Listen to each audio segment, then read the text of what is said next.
Nossas saudações a todos que nos acompanham, que nós estejamos em paz, em equilíbrio. E nós estamos aqui neste momento para poder transmitir algumas reflexões sugeridas pelo setor de divulgação e difusão doutrinária desta casa, a fim de que possamos rever alguns assuntos relacionados ao nosso tópico de hoje, chamado Sinais dos Tempos. Nós estaremos falando aqui, basicamente, relativamente ao capítulo 18 do livro A Gênese, de Kardec. Este item, especificamente Sinais dos Tempos, é o item número 1, e também falaremos sobre o item número 2 deste mesmo capítulo, a geração nova. Todos eles englobados neste capítulo, denominado de São Chegados os Tempos. Que a espiritualidade e os bons espíritos possam nos envolver a todos neste momento, com a luz, com a paz, fortalecendo os nossos espíritos, acalmando as nossas dores, equilibrando o nosso interior, para que possamos prosseguir em nossa jornada, na fé, com a tranquilidade e a segurança do porvir. Que todos nós estejamos em paz. Meu nome é Egídio, sou trabalhador desta casa e estamos aqui para então refletirmos a respeito dos temas expostos. Há muito tempo se tem falado, se tem refletido, se tem escrito daqueles tempos que viriam, daqueles tempos que estavam por vir, daquela geração nova que iria substituir a geração velha, daquele homem velho que seria substituído pelo homem novo. Desde a Gênese de Moisés se falava então daquele momento onde houveria a transformação do novo homem, da nova geração que se esperaria. É sobre esse assunto, basicamente, que nós iremos refletir sobre nestes momentos que se seguirão, interpretando todos esses ensinamentos trazidos desde os tempos dos profetas, do Evangelho dos Apóstolos de Jesus e de todas as Escrituras que foram realizadas com base a refletir, a ordenar uma série de pensamentos a este respeito. É com esse objetivo que nós vamos lançar mão da doutrina espírita para que consigamos retirar o véu destas palavras que foram realizadas com o adorno das metáforas. Metáforas essas que eram necessárias para a época, a fim de que aqueles povos, com os seus entendimentos daquela época, pudessem compreender. O Espiritismo nos dá hoje esta possibilidade de estarmos entendendo claramente, de uma forma muito objetiva, estas questões todas, sem o desespero das palavras que talvez por muito tempo nos impactaram. Ao iniciarmos o nosso assunto, nós temos que ter em mente alguns princípios básicos. Nós estamos sob uma coordenação, sobre uma tutela de nosso Pai Criador, sobre todas as coisas que acontecem no universo. Todo o universo está em equilíbrio. Todo o universo está em harmonia. Todos nós somos acompanhados pela providência divina, desde o nosso surgimento até o nosso final, no sentido da nossa evolução, do nosso aprimoramento contínuo. Todos nós estamos sob a orientação e os olhos firmes do Cristo que nos acompanha, desde o nosso nascedouro, como espíritos encarnados neste mundo. Estamos todos nós, seguros, amparados, apesar de não percebermos, e muitos duvidarem disto. Neste aspecto, nós temos que ter em mente que o progresso é uma condição natural e, acima de tudo, é uma lei divina. E por ser uma lei divina, é uma lei que não há nenhuma derrogativa dela. Nós estamos em processo de evolução permanente. Esse progresso, ele se dará de uma forma material e de uma forma moral. Material, Kardec irá nos dizer, neste mesmo capítulo 18, que existe uma transformação dos elementos materiais. O que seria essa transformação dos elementos materiais? Essa transformação seria a adequação do meio no qual nós estamos envolvidos naquele momento, vivendo naquele momento, para que nós possamos prosseguir a nossa jornada.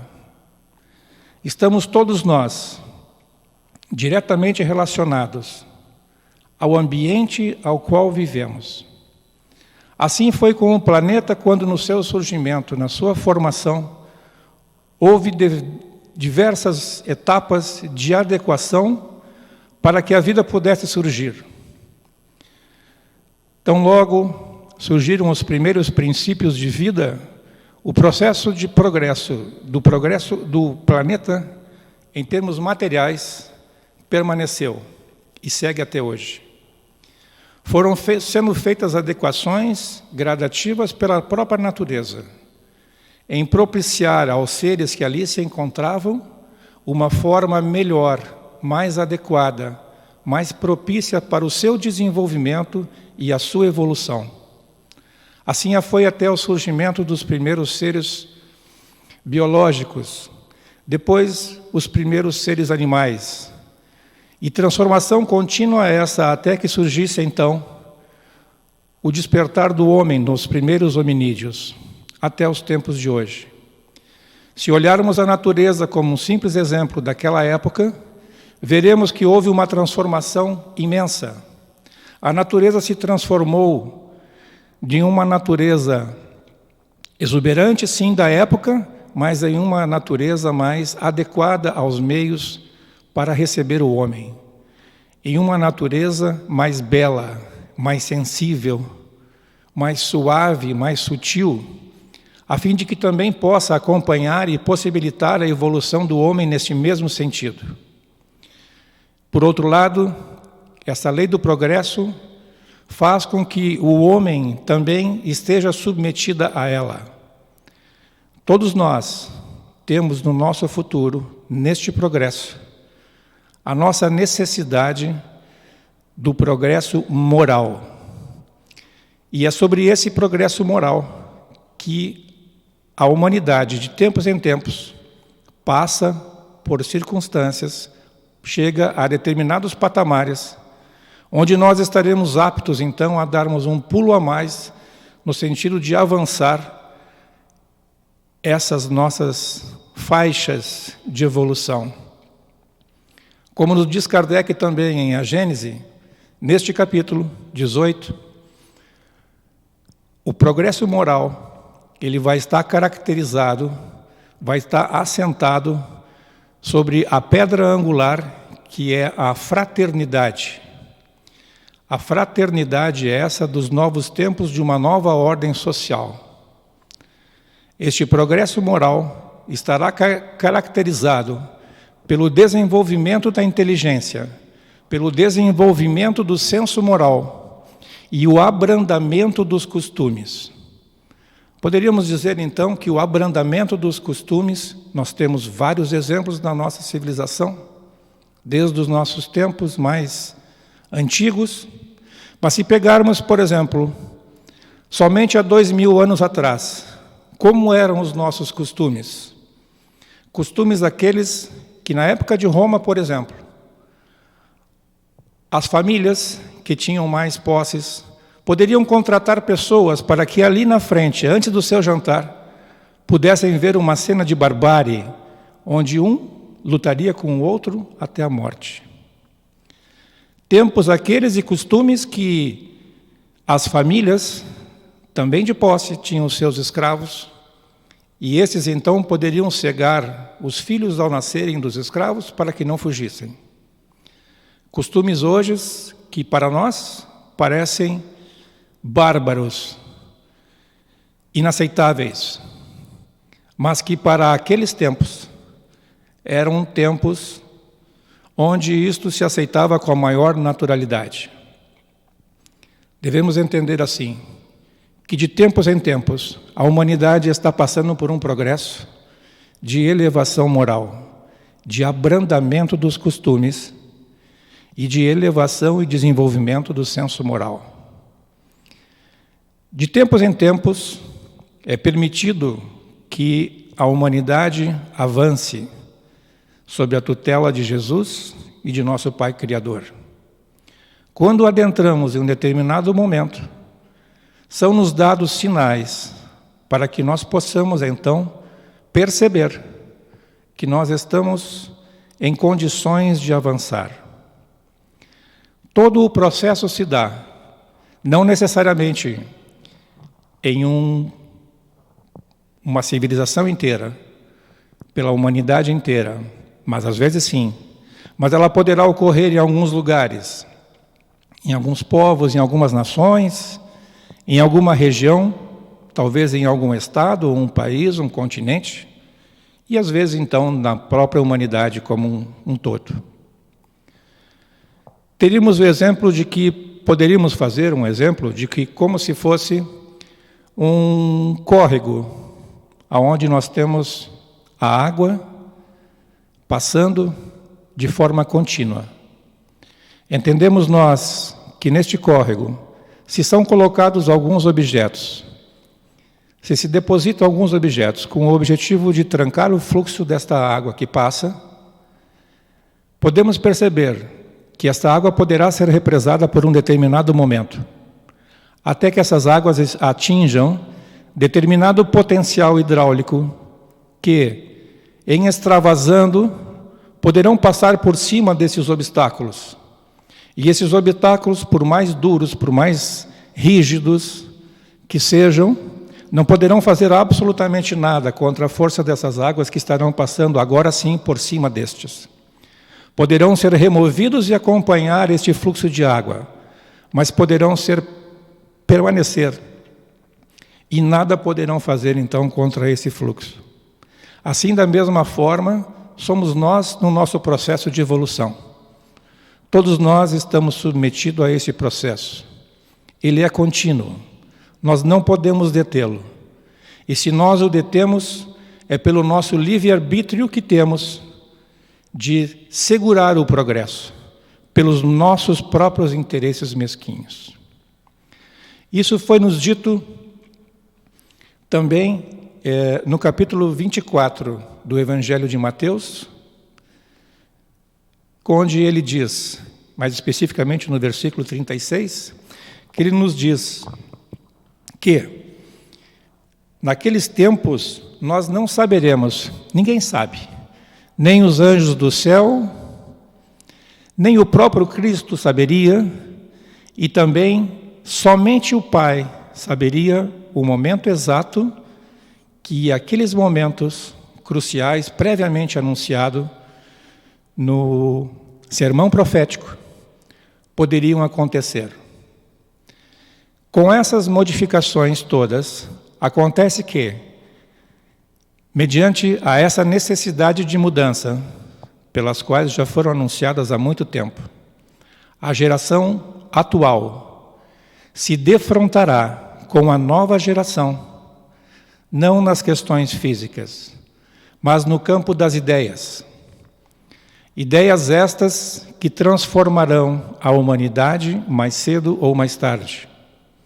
Aqueles que tentarão se opor às transformações morais da humanidade, mantendo os seus costumes, mantendo os seus hábitos, mantendo o seu domínio, se confrontarão com as ideias daqueles novos espíritos que aqui habitarão, que já estão entre nós, de muitos encarnados que já se encontram com esse novo espírito, em especial aos novos jovens que estão encarnando entre nós, e outros tantos que hoje já labutam nas linhas de frente para a transformação, a grande transformação deste processo.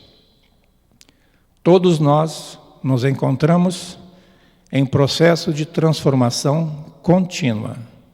Não há volta, é apenas uma questão de tempo.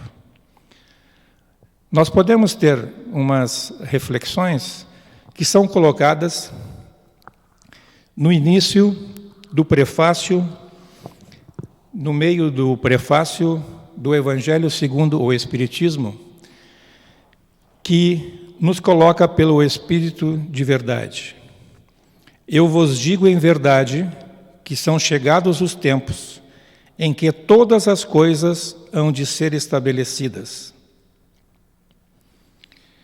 no sentido verdadeiro, restabelecidas no seu verdadeiro sentido para dissipar as trevas, confundir os orgulhosos e glorificar os justos. O que nós podemos entender sobre isto? Quando nós falamos em dissipar as trevas, nós estamos falando fundamentalmente em um processo de dissipar a ignorância, do desconhecimento, restabelecer o equilíbrio e o entendimento do verdadeiro significado do Evangelho do Cristo, que a nós foi apresentado há mais de 2000 anos e que não o entendemos perfeitamente. O Espiritismo veio, desta forma, trazer até nós um entendimento claro, perfeito, límpido, para que pudéssemos, nos dias de hoje, termos o perfeito entendimento e a compreensão do que significava esse código moral que o Cristo veio trazer para nós. Um código moral e de ética, não apenas para a Terra, mas esse é um código de ética e de moral que existe no universo inteiro, traduzido às nossas necessidades e às nossas linguagens e de acordo com os costumes de nossa época, quando foram entregues até nós pelo Cristo. É dissipar as trevas da ignorância no sentido do desconhecimento, da imortalidade da alma, do porvir do espírito, do despertar e o potencial que nós temos como espíritos imortais. Ter a certeza de que existe um Pai Criador com soberana inteligência que guia a todos nós. Nós estamos imersos em seu amor infinito, que nós ainda no nosso estágio, com a nossa ignorância, em termos da inteligência limitada que temos, não podemos perceber nem sequer imaginar o quão grande é. Também temos que